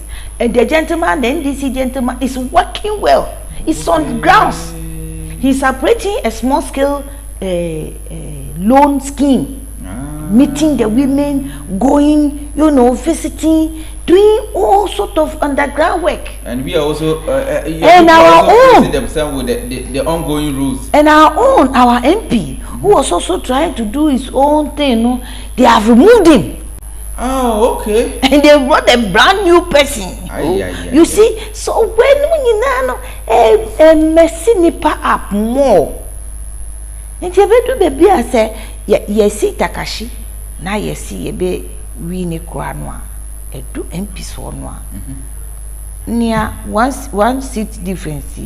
And nowadays, who is going to buy that person? Who is going to pay that person? And then who will even speak to that person to come to join you? What you must say? And you are causing more blunders. I don't know how that thing came as about. A queen mother and a mother of MPP, you love your party so much, and you don't want the party to go position. No. Suggestion Bernard the man paying for. What's the reconciliation on me? And it's a shadow one. Yeah, shadow. Because me, DJ, you didn't touch me. I still receive threats. I don't know, support Kennedy. Kennedy, new be I still threat, but then of course, yeah, that's what Kennedy, no. Kennedy, we supported Kennedy. So trust started from there, but then it's normal. And to say, reconciliation. And except from next week, we're going to do social media reconciliation. Now, be adding the questions. And then the heartfelt challenges will come now, but it be not a team solution. But in painful no more party. Yeah, because we cannot afford V8. And you that can afford V8, you that can talk to them, you are cool with them. What advice are you giving to them? Because the reconciliation you're saying is a shadow one. Yes, because you could see from every we say Dr. Bawumia left to him, he will do things that will let us have the power. Okay. But the implementation, the implementation is poor. And no was there or concentrate on the people he sent. The way they package their this thing, like we are saying, so Obia could Honorable Kennedy now issue threat to him at this hour now. What signal are you sending? What I say, you are hardening the person the more, and I don't think the person should be hardened. Yes. What you must say, this is some of the reason why Honorable Alantre Martin will still believe, say he has grounds, say he can claim a chunk of MPP people. I see. Because they are not handling them well. To err is human, but to forgive is divine. Say yes, say yes, sure not. Yeah, say baby, I do that. Nothing we can do than to make sure say we win power now. You have to do everything. You're not stealing, not rigging, but you have to do everything in your power to bring your majority people to be able to win more for you. Okay. Because our President Nanado has not performed badly at all. Yeah, that one is yes, he hasn't. The unfortunate thing is that since they introduced that communicators and communication team, it has actually done a great disservice to the party. Because they might not project going on. They might not understand me, but from where I stand, I can tell you boldly, say the time people loved the party and were defending the party, there was nothing like a communicator. Let that communicator go and defend the party. It was not there. It was like everybody was on board and was defending the party and was saying things. And now you restricted the people. Why can you go and talk? You are not the communicator. No, it is not so. It shouldn't be so. It should have been everybody's job. Okay. Like how I used to fight for Nanado in the car. Exactly. I used to defend Nanado in the car. Yes. and that was why he won. Okay. And right now you restricted people from even talking. When you talk, they tell you, hey, you are taking somebody's job. No, it shouldn't be so. Okay. Everybody should be able to sell. Sell the product we have. Sell it in his own way. Sell it in the language he understands. Then the people too that we have as communicators, you don't see them speaking any different language apart from Twi and English. Okay. And it's not going down well with the people. You see, and we don't have time. MPP have no time. There's the reconciliation must come well, the education, the propaganda aspect. We don't do propaganda, but the good things that the president has done, they have to get people to go down and say it. You see, in all the languages. Mena yama in position. Just like when Kennedy was campaigning, you go do some interview and some obibenya boss no afro. When a more konya sekoye interview. Meanwhile, you use your own money. Yes. You travel your own travel. You don't understand politics. You don't understand politics. And that's where I got the challenge. Okay. Because I saw that they didn't understand. Okay. They are like, now who can the mouse car? I don't know why any dino and they were laughing at me. Okay. I was just looking at them. I said, look, we do these things voluntary work. Okay. It is about the nation. Let's come on board. There's called something patriotism. Everybody's job. Only one person will be on that seat, which is the president we are seeing. Yes. But the work is not for him alone. People have to come together and build. We lift whatever program we have. Everybody have to come together, and then we lift it up. Do you feel sad, or are you afraid? Say the unity in NDC is much bigger, solid, and stronger than MPP. It is so. It is so because there are videos to even show that the NDC guys are not joking. They mean business. Yes. They understand power. They know how to fish for the power. And the MPP can get the power, but how to maintain it becomes problematic. Because yes, how to maintain it becomes problematic. But when they get the power, he doesn't want his brother. You are like this. Levels don't change. Thank you. They tell you levels don't change. Now, dear, if you want to see me, you have to book. I say, you know we were doing the thing. Levels don't change.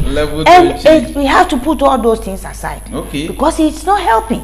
You know, that we will forgive all those levels don't change people, and we will rather use it to educate others so that they will know. You know, they will know. Say, it is everybody's duty to campaign for the person chosen. If we really want to win power, and the person chosen too should know that he must win power at all costs. If not, we will not forgive him. Yes, because our president has done a lot of things. For that reason, he has no excuse to fail us. He must win the seat. For us, he must maintain the power. For us, he must break the eight. For us. So, reconcile. Go down and reconcile. Tell it to your followers. Let them do what is right. Let them stop attacking people and driving people away. Someone like Adumakube and other stuff, I've heard allegedly that he's saying Agyapong and Wankurina Komobenya heart attack no, and he's saying a lot. Maurice Ampao Chamaun to me issue kakra by and Kennedy Muna Shisha said these people sitting on the top platform, this Bulgaria person that through Agyapong media he became so popular. Sit on radio on his or Taki Kennedy personality and Kennedy Nyankopon also dear who call against him, you will be disgraced big time. What advice I give you to these people? It's so interesting. Lawyer dear, sometimes I even have my doubts. Sometimes I say, can a lawyer stoop so low to say things, you know? And maybe he's a social media lawyer. So I mean, he gets down into the gutter too often. He had to really do something about it. You see what they want to say, young fan say it is true, say somebody is hurting him. But he must be diplomatic. What I say, he must be diplomatic. And now, Honorable Ken has accepted, and he's sitting at the back. So what is your problem now? Why this Bulgarian, this blind guy, what is his problem? He should not encourage this. Dr. Bawumia should not encourage these people to be insulting. They are causing more damage to his campaign. Those people must be silent. They should stop those things that they are doing.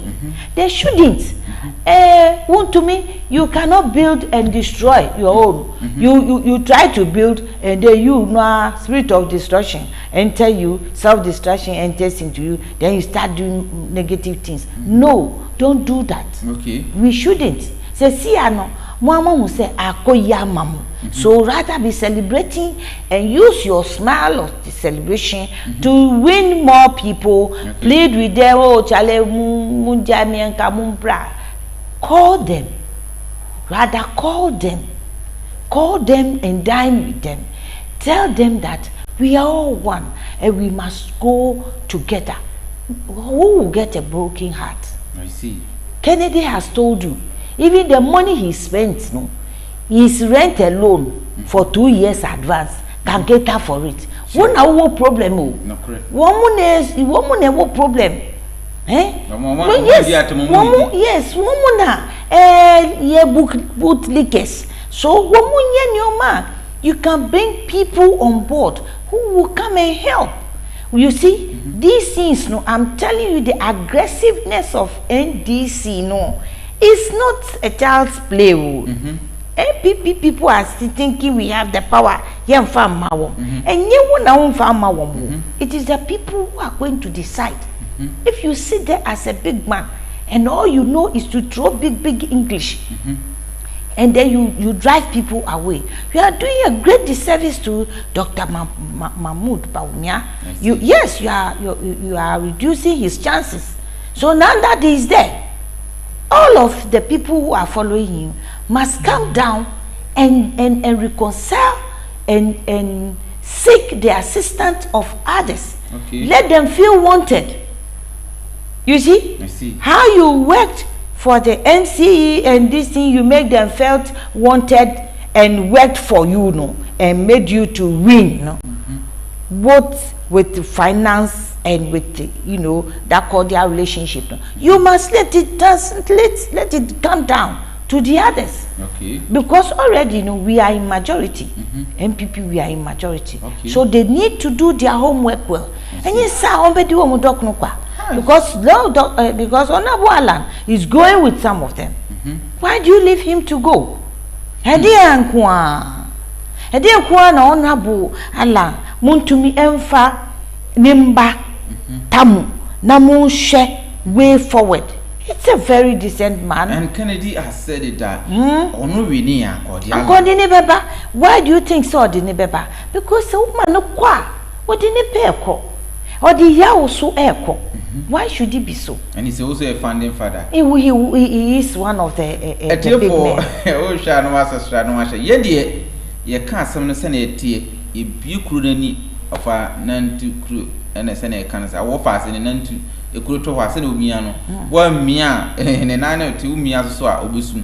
Ye, young Kojis came through me, and I catch say, ye can't Eddie Amu be Senate, ye can't occur all grounds. Of course, my brother is watching me, my junior sisters, everybody, my colleagues are listening to me. So if I take money, if I do anything to do things that goes against my mother Ghana, of course, I think I cannot do that. I'm sorry. I have to say the truth. And to me, Pacho, asama ye kan ya dear, samutimiti na mo ya abebo na montimi antie dia. We're going to sit here and see whatever that is going to happen in social media. Of course, Mahama did a message by Bekan. NDC for beba, NPP for beba. Yet social media so na ye kan ye dey. E ho na mum as a kin and faithful followers no. Asama ye mama e kan. Mommy, you greet people before we go. Then next week when we come, we're going to talk about the vice president position. Dr. Mahmoud Bawumia co campaign or promising more than 7 positions. And no more or be a bold decision, let me so be vice president. And you say, and no one in our salary, sir, and you is a son of United front seat. Yes, into na me cano crime, Cassia, no need a idea or the best chassis, Nanka Sadipa Crania, Manacunia, separate no one who say, and they are outdoor. And can you not corner a man, your majuju? It's creating more tension among those he once promised because then he need send your best your katan and no be no be chusu the fashion of Napo Chairman Zambuzu and my own boss Dr. Aduchum, very brilliant man. I even one of my videos when we were campaigning for Ken, I said Kennedy winner on farm boss Aduchum and my vice because these 3 people no. The two of them was once in the same ministry, which was which was education. And Napo was the boss. Yes, Aduchum was deputy. Yes, we then made some donation to them those times. Okay. So we made the 2 together. The doctor was the vice, and the Dr. Chum was the vice, and I think Dr. Napo was the main. Minister. And now the deputy is the one who was deputy, that's Aduchum, has become the education minister now. It will surprise you to know that maybe even all the 2 they might not get the slot. Yes, because right now Dr. Bawumia is in a very confused state. You can see he doesn't even know whom he should choose. That is not his priority for now. Okay. Yes, he would have done it. But maybe he's in consultation with one or two. It's what has kept him from choosing. Well, if he can't, he gives me the opportunity. I'll help him choose. So which one would you choose? No. From what Pare, Oslo Usu, Napo, Aduchum, and there's one former Bantama MP. Okay. I've forgotten his name. Is it Ochema Boaji? Yes, Ochema Boaji. These people initially was supposed to be the one who is having that money issue. The lady. Okay. I think it's Cecilia Dapa or no Nanka spotlight no. A dinosaur. No doubt. And I just say, oh, right. A sign the bar. Senaki I know bar vice. Yes. Well, and Tinachi said, Mahama will buy Oba vice. No, and Oba vice from the stronghold of MPP Bantama. Sir. And Tinanka Ebema Murano. I so high. Yeah. She said, maybe your modern could do any special prosecutor and then semi cra. Is your cocoa fan of a cra, assembly breed. And to Ochema Boaji so. Eba. Sankro for we no one of to say, what the amount of choose and cabbage salmon. Woman, na me to Sobia. Hey, a Jabeton. Number from Manchio, sir. Napoya, the youth guy. Yeah, he's a man for the youth. Yes, and then you call one as open man. Obenboa. Meshiano Airport, I think some days ago. Yes, but a year now, I don't know what they look for in the vice. Say votes, and now say. On tribal lines, or sometimes on tribal, sometimes on popularity. But Nanado make us understand that he is choosing someone for the nation, or economic idea, or no economic idea. But this time around, Dr. Mahmoud Bawumia is having economic idea, even though he's struggling over there. But he has shown something. Say, man oh yeah. So this time around, he's going to pick someone who is also having the affairs and has a popular or the popularity also, and has what the masses not media and to one can be to see the amount. Like I'm saying, I will choose a different person out of thought a lot. From unknown. Yes, unknown figure. Okay. Yes, unknown figure. At this time, it should be an unknown figure. Unknown figure because the number of people who were promised and looking at them as prominent people, no, if you pick one from it, it might if you don't pick James Sabunsu, who because of allegedly, let me put it this way because he's a lawyer, allegedly, I don't want him to come and use his plenty English on me. Allegedly attacking Kennedy Agyapong. On anything say. Now what you know we vote to amount. Nasa one farmer dear, Chairman Sabusa Nyatia. Yeah. I'm afraid. Like if you ask me, will go to Alan. If you ask me, I would the one to choose. I would choose Afenyo Markins. Afenyo Markins. Yes. Is he the deputy speaker? Yes. Hey, why Afenyo Markins? Is someone I met during an interview, and when I listened to him, his fairness, his general comments. Okay. It's like Obia onye yimu. Afenyo Markins, no. I don't know, say. If what I'm saying is anything to go by now, that's what I think. That's what I think. It might be off the target, but that is what will save Dr. Bawumia. Okay. Yes. So that all these ones will go. And this man called Kukufu, former Bantama president, MP. That man too, I think he's not seen in the listen that much. So between Afenyo Markins and this man Kukufu, Afenyo is from Fanti. It's a Fanti. But this time around, it is a must that you have to pay an Ashanti. Yes.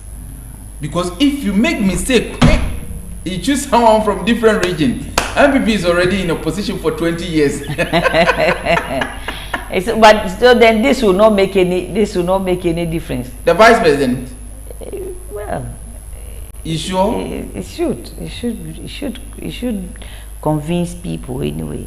It should convince people. So you think Afenya despite the region and anything, Afenya should have been the best option? I just want to pick somebody who is not among the names mentioned. The promised names. Yes. Oh, okay. Yes, because to be on the safer side, I don't want to touch any of them. What about the woman that gave Bawumia that secret code? The woman just said it.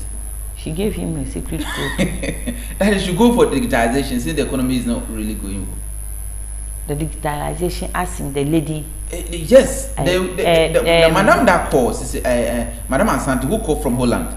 She just mentioned that there's a woman who gave Bawumia code that he should go for digitalization that for brought, because the economy, looking at how the thing is going, if you follow on economy, he's going to lose. But he should go with the digitalization, which is the next future ambition. Yes.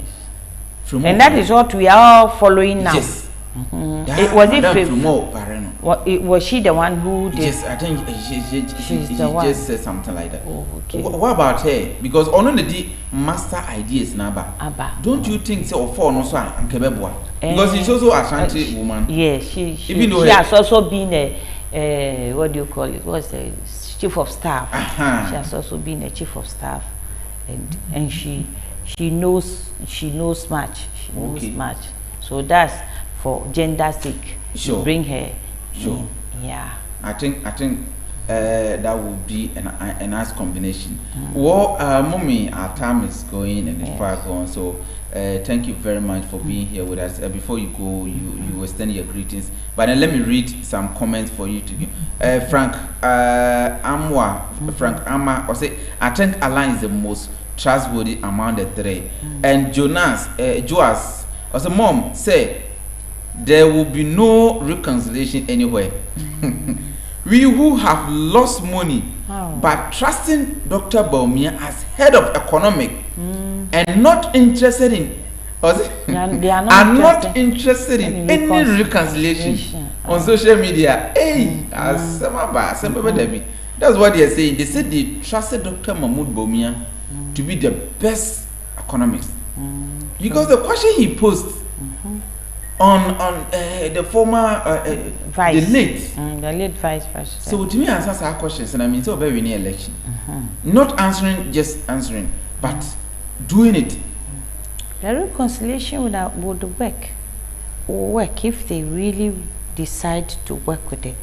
What if it is not easy? What if Bawumia fight hard, as he just said, drop the omission tax?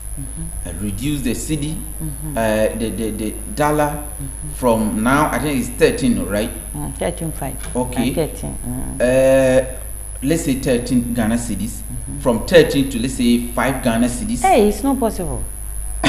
13 Ghana cedis to 5 cedis. Hey, it's not possible. But Mahama was doing it at 4 cedis. It wasn't possible. Okay, let's say 8 Ghana cedis. 6.5. 6.5. 6 50 pesos. If he's able to bring the dollar back to 6 50 pesos, and also drop the e-levy, do you think it will pave way for Dr. Mahmoud Bawumia to win the election? Dr. Bawumia, in his speech, says something like he wants to develop the port and make the port so, conducive for everybody. But he stopped short of telling us, say, Obama in free port. Okay, because he compared like Lome. And as we all know, Lome port is a free port. So we pay fine. These are some of the things that when we see, then you get scared about the politician. Okay. Because if you tell us that, I'll let this place be okay, fine. May Ghana port not to say Lome. Lome port not to say. The size now to say and she share no. She share very simple. Just tell us, in my time, I'm going to introduce a free port. Don't you think it's and everybody will say, any language, And then say, they do these things. They will put these things across in a very fine package. Never by implementation na koye wachi bidin. What you say? Because what it say Lomé, then it means it's a free port. Because Lomé port is a free port. That is why our people are passing there. Yes, you mean some Ghanaians use their goods through? Oh, say fine, Papa. Nyomoye, serious. Really? Yes. When they bring the things to Lomé in containers, you only need to get a warehouse in Lomé. I think they've also built a large warehouse over there. And then they bring the thing, chowi, small, chut, near the bar. No, but there's no much no, didn't you have them? What I say? You mean you not just your port and the Ghana phone time you no man for her? I had the obey you no man just a wash shepa. Not just a wooska. Papa. Because Nyoma COVID-19 nkwan 11 ube try 3 times. Kabaku I will clear. Let anybody challenge me. I have documents to show. COVID-19 tax. That's no one. 3 times for one castle. Which is not like Lomisu could do anyone. No, one more COVID be war. And he said, Obia Lome because Lome a free port. That is Togo. Yes. Togo is also close to Ghana. Togo ni Lomenu. Togo no, capital no ni Lomenu. Okay. And he says, Siano, what should near Kosuna? Say, Debia na make us say, ye per se, say Dr. Bawumia didn't need 2 port no so. No, ye na dream say, Wobeye free port Ghana. I'm telling you, say, in the next 6 months now, or better so no, say we winning padia, things will change. Would you advise because overseas, when you buy the things, let's say you buy the cars and you are bringing them. After buying them, you need to keep them somewhere 1 month or 2 months to gather another money for the clearing. So lose the guard now the buy and now go pesca. We better not demorage chino. How many months and the demorage national? Before no na go my up to 2 weeks. But say 1 week. Now 1 week no cry 5 working days. What I say? Weekends in account. Weekends in account. And so one more catch out say 7 days. But the Saturday and Sunday too, they count it. Meanwhile, they don't come to work. They allow the shipping companies to take the people for granted. Because what to me call they no or share or see shipping charges here. Say no, they are shooting buying. Just say what you scandal that baby overseas. And so I was here with tia. Baby tia. And taking it out from Port Nusu, at the bar outside Nusu, no tia ma buy. Why? Not to say, Ube do I just see chow concra. Would you advise Dr. Bawumia when he was campaigning in the year 2016 or 20 something? He may mention that he's going to build port at Cape Coast.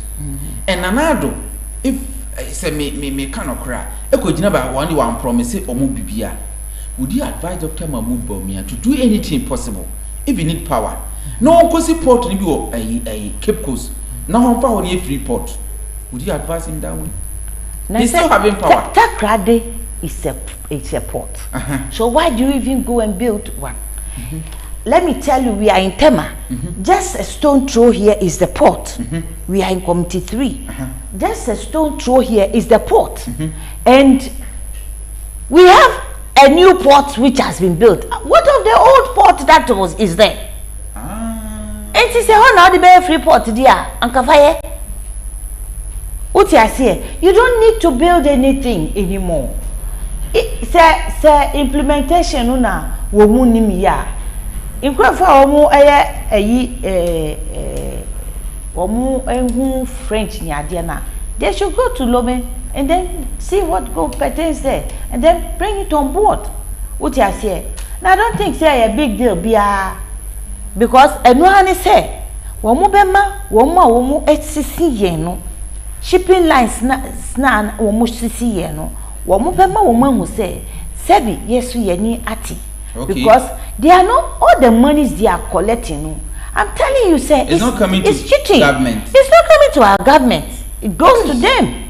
What you say? And why do you give them that free this thing to operate? So you mean Dr. Mahmoud Bawumia should take that bold decision? He should. Even so per what you're saying, even Temahabo, we have it in two folds. The old one and the new one. The new one. So what are they doing with the old one? We should ask them. The old one, does it belong to the government or it's also? That is the old harbor Kwame Nkrumah built for us. Right now, they are not doing business there. It is being abandoned. You need to go there and see it for yourself. And I me, they won't allow me to go because when I go, I'll bring the truth out. You can disguise yourself and go there. You can see that all the work has been moved to the new one. The new one, okay, which was built by a foreigner. Oh, he had an agreement with our former president. The place, I think, it's a boat. Maybe it's built, operate, and transfer. Okay. I don't know, but at least I learned it's for 30 years. So definitely, it might be a boat agreement. You build, you build, you operate, and then after some years, maybe 30, 20 years, you transfer it. That goes to the government. Okay. Maybe that is the agreement they have. So everything is being channeled to that new port. And our old port is there. So, but what you're saying, if Dr. Mahmoud Bawumia is watching us, or anybody that loves Dr. Mahmoud Bawumia, or for MPP leaders, anybody watching us, or better me advise Dr. Mahmoud Bawumia say he should go back. Instead of building a new port, make sure that Kwame Nkrumah port no be with the heavy duty and normal be bar up to this limit. Charity goods, all this product uses to pass through this old port, and it's going to be free port. And as a 40-footer container, it be to about 5,000. Ubi to say, do you think say no amount for being trust ama menya GD womumu eno de se eno ni Ghana ye problem kese no eni ye takrama no aye used to foreign goods womu enti se wo di free port beba heya dia obia bebo agiso because ye nyoma do ni nyina is from outside and she said duties no ebeba from na obi beko no onim say odi say I'm telling you our market will get flooded. Prices will fall down, prices will come down because we share demand and supply. So goods no edoso automatically no prices no they fall. That is economics. Yes, enti ye bibisa but one more person one be you make us say all this time now we increase in your man. When I have videos to show. We went to the port to clear, and then ports were empty. Ghana ports. Abba, and I even asked some of the officers. They said, "Hey, the whole of yesterday we cleared only 14 containers." The whole Ghana port. Yes, I'm talking about Jubilee, in particular. I say we only work on 14 containers. Look at here, the whole place is quiet. You see? So if the government will be able, he can do away or he can live without those monies. Not to share na port no ju na nyoma mba. And you bet me free port mana ye. Because he can, yes, because it means he can live without that money. Na eno so na bet me aboa amanfo. What you say? Because say you more creating impression say the government cannot live without taxing the people. Okay. But when we increase the tax now, a new money mbano na come command the woman as a government no. Net say or your other source of avenue. And on release port no, on your port no free. Na on manoma black room. Na emma prices follow. Not just other nations. Yes. So those inland countries no they say Burkina no muni ade na wo mo any port no ha no mo yiri wo mo nyoma Okay. But Malifo ni eyi but se sia no omo nyina divert ekọ baby fufuro Malifo no na say wo mo si wo mu nka ekọ waso hunti se mu beta wo mo ani a on bepe baby afa wuti ase no ma sen ade abefa ye kwan so se sia de wo se sia bebre mfa okay yes bebre mfa na wo mo yito to na nka ubenye sika kakra na wo de mo yito no omo su money za enti se omo su sin free say yen kwan omo cars no so akese omo goduru kwan omo ho ana omo so matete omo load no so me load no so titi keke ne omo ye ne se wo mo be fa smaller truck say government no they see to it that they give them a tracker na tracker no wo be fa obeyi tracker no dia sha another car this design or destined to go to Burkina. Okay. Inti se tracker no na wo monitor. Inti so yi tracker no no de she smaller car ho na car no enam kwan so na ekwa. O ere hu. Hey. No ra baby. No ma ko yi ni o ma no. Yes, our people they team up with them to do these things. Hey. Enti wo mu ko yi ni o ma to no cheap. Enti be wo se oni o ma we dey free Nigeria. Wo mu boa. They've invaded tax, so they will reduce it and sell. And the Nigeria for the business casting. I tell you, what I see, and our people sometimes they know it because they do it in connivance with some people. What I say, and I say, car na ekonu, a small car big na ekoyi. Big truck a free had no money in your mano. How come? Nti so or the twam wo port or the twam wo no border no I said na e say agreement no enu anu no okọ ha kotia eyi epia enye ni sa that is a custom for no so can corruption for no oh for say madam one can in Ghana we need to be patriotic, exactly, we need to be honest, and we must, it's a must to be disciplined. Now why na bit me ahwa masade we aye wo gidie se da achi bi nipa bi be sorry na ono so aba benya gidie no wa ba betimi abaye sa patriotism that PhD no wotimi abekodi ni app we believe say so Dr. Mahmoud Bawumia ebiti na ko betimi atimi app I use the word PhD keke cry in a campaign. I think like a winning election 2024 is not a big deal, right? Because you already have the power, you've done a lot of free research students they're going to vote for, of course. But we are here to see. NDC 24-hour economy means that Ochina was saying I can want some baby. Mommy, with a child for a time no aso. Yo, yeda mwasi. Di kind. Yede radiasi. Okay. Yede nyamiasi. On any first person. Okay. Mida Mikunu asi. Okay. Say all the support on mommy. Mikunu Dr. Agu. Sweet lover boy. Baby will be a me chiano. Chiano pa. Me sa chia. Honorable Kennedy Agyapong. Me shedding crying. Nyumbia. Daddy lumba 2 ye. The bia me peso to sa nyum no. Nyumo 2 edi share ye crying. Say tree denga ahinche no ye besua asana ya wu. Okay. Enti nyame be mana sua sa ahinche no asana we wu. Obisa ohwehwe daddy lumba nyum na obehu sa nyuma mike. Muni manka mo boma no. Copyright and he said you know you better near Yaro City Kennedy.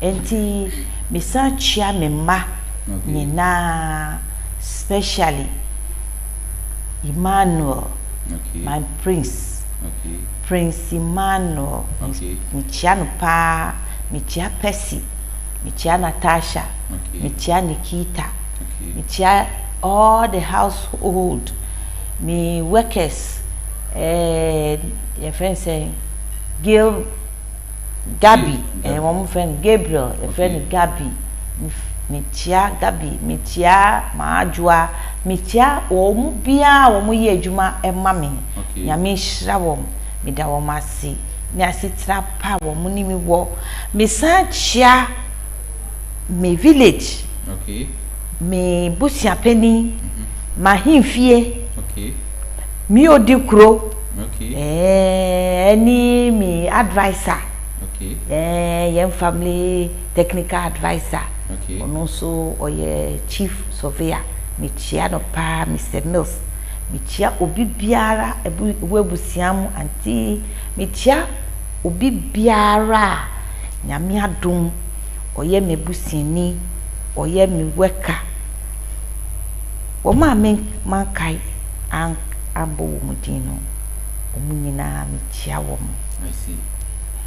All right, mommy, yeda se oni ye di komo aha ene di jumadi ni bisi ohwea no asosra no ahye me se fana me le gu screen so opeso tu kwan kwa bruchi we mechanics a free na obenya kwan na so ko Australia 3 years contract na ko jiska gubutum na se bibi a wan na bi want to kwan so be hye opeso onko Canada so a free eno di qualification bi ani me ye we bia we oba we nurse we hwan we dey fa number na ye den free ofra ye be ma direction watch kra match no to flow man yin na che say amai no house ship na ye koso no where you want to na so otumi akobobra akoye adwuma na odi bia ba bisi fie na o ma me anase obusuan for o ma be wo mo mutenyi ba bi de edi wonti ato aha na edi dwuma de ni media ne di DJ I obitumi afrem social media